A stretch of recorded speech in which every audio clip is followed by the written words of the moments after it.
For over a year, Indy travelers have seen this advertisement when traveling in and out of the Indianapolis International Airport. If you traveled from Indy's airport, you'd know that even domestic nonstop flights are tough to come by, let alone an international flight. So this has got to be too good to be true, right? To test this theory, we booked a flight on Aer Lingus to Dublin in February of 2026, exactly 9 months after their inaugural Indianapolis flight. Aer Lingus is an Irish carrier based out of Dublin, Ireland, but have dedicated several flights nonstop to Indianapolis based on the season. Prior to getting to the gate, we knew Sean had to get a Guinness before we actually touched down in Ireland to get a Guinness. All Aer Lingus flights come out of the gate that is located closest to our Custom and Border Protection area in Terminal A. This is honestly a perfect location because this area of Terminal A is significantly less crowded than other gate areas in the terminal. Matching bags.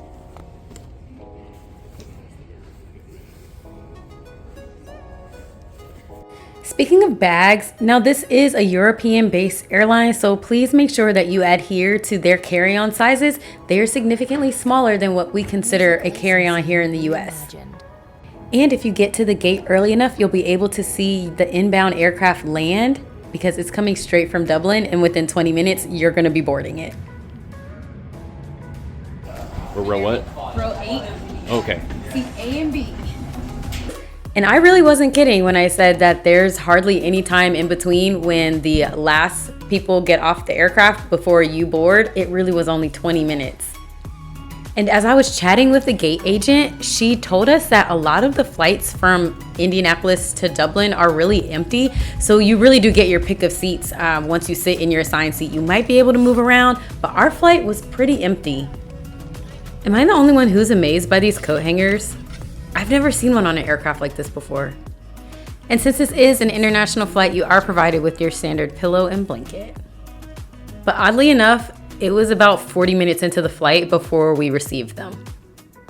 For seatback entertainment, I'd say that the screens were really a decent size. I tried to place my hand around the screen for scale because I had no other way to actually measure it. And of course, there were like 100 movies and TV shows, so there was something for everyone on board to kind of help occupy your time because I believe this flight is 7 hours and 45 minutes. And because the flight is so long, meal service is going to be provided. Sean got the cheesy pasta with herbs, which was, I think, like a ravioli. And I got something very on brand for Ireland. Airline beef stew, which it kind of tasted like Salisbury steak with soft veggies and mashed potatoes. The meal also came with red velvet mousse, a feta salad, bread and butter, and a small packet of milk. And of course, you're always going to have water. The flight attendants will also come around for the drink service where you'll get one free alcoholic beverage or you can get unlimited soft drinks. Honestly, my meal was not bad. I really wanted to ask for a second one, but I didn't feel too comfortable asking the flight attendant if there were any leftovers, but I would have eaten it. It wasn't a TV dinner, but it wasn't fine dining either. It was just a happy medium and it did the trick. It was also piping hot, not hot like spicy hot, but like fresh out of the oven or microwave hot. Make sure you blow your food. Does anyone else do the happy dance when they have a really good meal? Is it just me? I don't know. I'm grateful that this was an overnight flight. I believe our flight left around 8:30 p.m. Dinner was served around 9:15-ish, so about 10 o'clock. I was belly full. I was ready to put on my blanket, put on a movie because it was time for me to go to sleep. And because the flight was so empty, I did go an aisle over because I could spread out across a full row to get some better sleep. And before I knew it, the sun was rising and it was time for breakfast. When breakfast came around, I realized it wasn't my favorite. It was just a simple egg and cheese sandwich, so I will wait until I get to the airport and I'll have breakfast there. And as we make our descent into the Dublin area, I realized how green Ireland is. For it to be February, it's still green. It's not green in Indiana. And once we made it through customs, we headed to the city bus area to head into the city to start our vacation. And just after a few quick days, we found ourselves back at the airport. So here's our experience. One of the first things we noticed is that we remembered that Ireland is a dual language country. So things will be in English as well as in their national language. So don't be surprised when you see that. And I promise you won't get lost because I feel like I saw a ton of US flags everywhere kind of pointing us towards the way we're supposed to go. So if you know what the US flag looks like, you won't get lost. So we're just minutes from boarding our flight back to Indianapolis, and hopefully I get a little bit more footage this time around because they left the lights off the entire time on our way to Dublin. So fingers crossed that this is a better experience. So now that it's daylight and I have a lot more energy, I'm able to capture a little more footage for you to see exactly what our experience was like on the aircraft. I believe we were flying on a regular 737 Airbus, and we were sitting in seats A and B. I really like these seats because we were afforded 2 windows. For those that need tons of charging ports, Aer Lingus has got you covered. There's a plug for the larger electronic devices right under the seat in front of you, but remember, this is a European airline, so you're going to have to use your European converter. And then right in the seatback entertainment screen, there's going to be a USB and a USB-C charging port. The airline also provides basic headphones. The sound quality might not be the greatest, but they really do come in handy when you realize that you forgot to pack your own personal headphones. This was also a shock because US-based airlines have foregone the airline magazines a long time ago, but the European airlines still have them. These are for mostly shopping though. I don't think there are any good stories to read. All right, they just closed the cabin door and I'm looking around and it looks like we're pretty much an empty flight again. So that means we might be able to spread out a little bit more, which is really, really nice on these longer flights. Okay, let's get into the quality of the seat.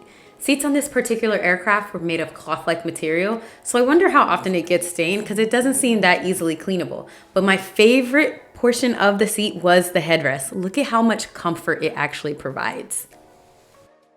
One thing I have noticed is the punctuality we've experienced on Aer Lingus. I know oftentimes that delays are out of the airline's control, but honestly, I'd give this airline 5 stars for timeliness. Do you see what I see? I think it's time for our meal service. During the meal service, there were 2 options provided on our return leg of the trip. Sean chose another cheesy pasta option with one of the free beers that was offered, while I opted for what I think was chicken and gravy, which came with mashed potatoes, chicken, gravy, peas, and onions.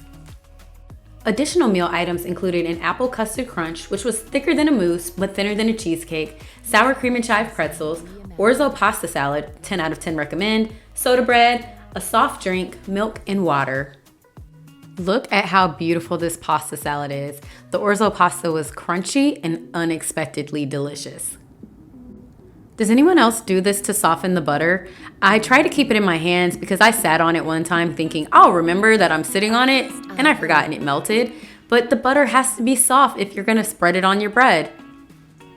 And after your meal, you'll be good for at least 1 movie, and then it'll be time for you to take a mid-afternoon nap. So of course you have to pick a early 2000s rom-com.